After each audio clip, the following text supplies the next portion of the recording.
After a sluggish turnover-laced first half, Florida, a team that only averages, I believe, 10 turnovers a game, had 13 turnovers in the first half, which saw them hold a narrow lead at halftime. They stopped playing with their food in the second half. They only had 4 turnovers in the second half. They end up winning this game versus Maryland 87-71 to advance to the Elite Eight with a chance to go to the Final Four as they will take on Texas in their next game.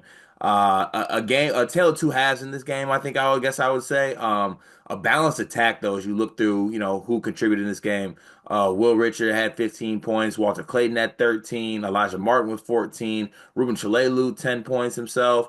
Thomas Hogg, even Denzel Aberdeen had a double-digit points in this game. Now, the one thing I will put note here, Alex Condon did go out with an ankle injury early in this game. I had this game up on the second screen without the volume on, so whatever the sideline reporter was saying about him, it looked like a tweaked ankle to me. Like maybe he could come back. Like if he had to play, he would. He did come back for a little bit, but that'll be something to watch, I think, moving on. But I think this was really a tale of two halves for me. In the first half, Florida, and I even tweeted about it. They had like this nonchalantness about them, like they could just show up and win the game. And yes, they're talented, but the lazy turnovers, the unforced turnovers, just led to Maryland have making plays and hitting some shots, and it ended up being a really really close game at halftime. And uh, Florida was able to run away with it in the second half.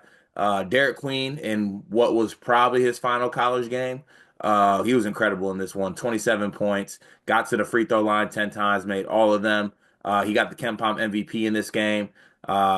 Julian Reese in his last college game also had some moments. Jacoby Gillespie had some moments as well. Selton Miguel, 29 minutes, 0 points, really struggling in his last game. Had foul trouble as well. Tough for him to see him go out like that after a really good season. But all in all, this is where Maryland and probably Kevin Willard's tenure comes to an end. I feel for these Maryland guys. This was a really good run for them, but it had to be hard as hell to play when you know your coach is just shaking copious amounts of tush to make his way over to Villanova. I don't even know if he went back. There's no way he went back to campus, right? I don't understand it. Like, I mean, he said post game, what he say? I don't know what I'm gonna do next, or something like Yeah, that. I don't know what to do. I don't know what I was doing or something like that. That's a crazy comment. I think he asked for the interim AD or the deputy AD, whoever he is, to get like a raise. So he's just asking for just more money for this program after getting a $50 million practice facility, a $10 million donation. Like Maryland has put the funding into this program. That's what's confusing to me. Obviously, I have no idea about Villanova's like NIL background or anything like that, but I just find it hard to believe Villanova has more to offer than Maryland does financially to this extent, where you'll just shake ass during the Sweet 16 for another school. Like maybe if Maryland was on the downside, but nonetheless, I do believe Alex Condon ended up returning in this game. So for the Elite Eight, his prospects should be solid. Um, but I mean, this was one of those moments. Florida did this the last two games where they just kind of come out, they look bored, the game gets close, and then they turn up towards the end. Yeah. I mean, but the thing is, and they can get away with it against, with all due respect, they can get away with it against Maryland. They can get away with it against some other teams. Now they're getting to like the nitty gritty, right? They're getting to, I mean, Texas Tech is another conversation. We'll have that preview on the channel. But like they have potential to go to the Final Four. You do that against the other one seeds, another two seed, you're not going to win that game. So they need to figure that out. They did figure it out in the second half, which I give them credit for. But I'm looking at who it needs to be. I'm looking at Walter Clayton. I'm looking at Todd Golden. I think there needs to be some energy generated with this team from the tip. And obviously there's only so much Golden can do. So I'm looking at Walter Clayton. I thought that there was some passes in that first half where he was kind of just like throwing it willy-nilly. They were tipping it, and I don't know. It just they can't do the too cool for school thing. This team is so talented. It's who I picked to cut down the nets, but they can't afford once you get to this stage to come out slow because it's gonna be your downfall. But I think you see what this Florida team can do though. It's like if they need Walter Clayton to take over, he could take over a game, right? He has that ability. If they need other guys to make plays on the wing, like whether it be Richard or Elijah Martin, they could make plays on the wing as well. Or they need guys down low to finish pick and rolls and be strong and be good at the rim. They had that as well. I love the formula of this team. It's just they need to put things together. I always related to this. And I know, Dion, you're not on TikTok, are you? I was for a little bit. Okay, so like there's this TikTok trend, right, where there's like gunshots going off at a party and like the captions like when the party's getting shot up, but like the hoes are there, right? So it's like you act like so nonchalant, like there's gunshots ringing around you, but you're like dude's tripping off gunshot. That's how Florida hoops sometimes, and I can't take it. Like it's always too cool. It's like Cam Ward in the pocket at Miami, like when he just like did the thing where he would walk around.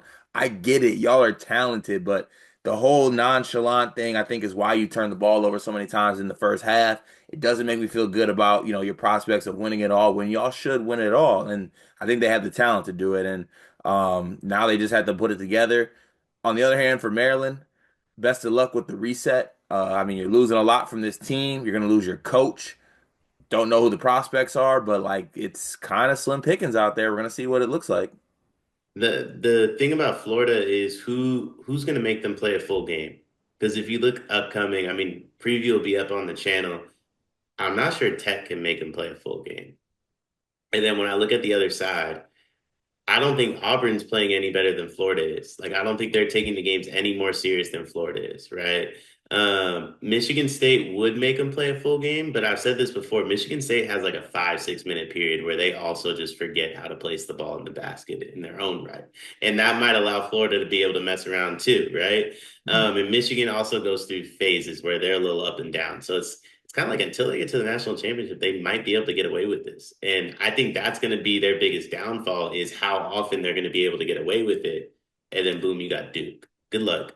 Yeah, yeah, it's getting real now. If you want to cut down nets, you're gonna have to be the best of the best, and the whole nonchalant thing is not gonna work out. And that's the one thing because to me, the guy who can do it on Florida, I think Will Richard does it sometimes, but Elijah Martin is like Yeah. he has been there to a Final Four, right? He seems to be the energy guy, and he tries to get everyone else to feed off him, and it works to a certain extent. But I also think, whether people want to do it or not, I think inherently a lot of players feed off and look to what the best player is doing.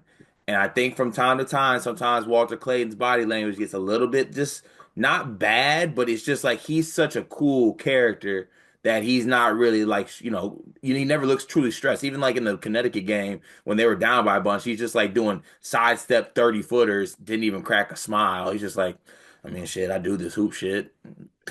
We're good. We're Yeah. fine.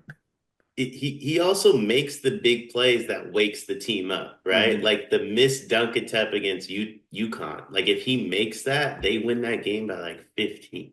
Right. You know Yeah. what I mean? Like Yeah. he's They feed. good for that. Right. They feed off him. That's what it is. And look, can't complain too much because the second half was a masterclass. They put belt to ass. So that's really what it's all about. They get the victory. They now advance to the Elite Eight to take on Texas Tech with a chance to go to the Final Four.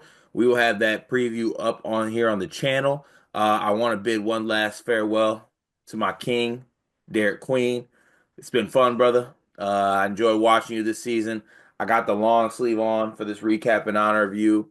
I'm gonna miss you, man. It was special to watch. Excited to see you at the next level. Yes, it will be the next level. Crazy whoever asked him at the post game if he's coming back to Maryland. Shame on you. Let's not lie to folks around here. Enjoy the NBA. I also want to shout out Kevin Willard. What he's doing is also special. Special. Kevin Willard has been checked out this whole tournament and got his team to a Sweet 16. And he's making himself like millions of dollars for himself for NIL. And we're doing all this over Kevin Willard. It's Kevin Willard when you think about it, right? It's Kevin Willard. Like, what are we talking about? Like, we got bidding wars for Kevin Willard. Special performance by him. Hey, Special performance. can't hate on. Got to do what you got to do. But we'll have the preview up for that Elite Eight game up here on the channel. Be sure to check it out, as well as all the previews and recaps of every game remaining as we make our way to San Antonio for the final game. It is March, and that means that March Madness is upon us. And if you are looking for a place to play, Underdog Fantasy has you covered. Sign up and deposit using code SLEEPERS. That's code SLEEPERS to receive up to $1,000 in bonus credit plus a free pick. Head over to Underdog Fantasy today and use promo code SLEEPERS to take advantage of this amazing offer.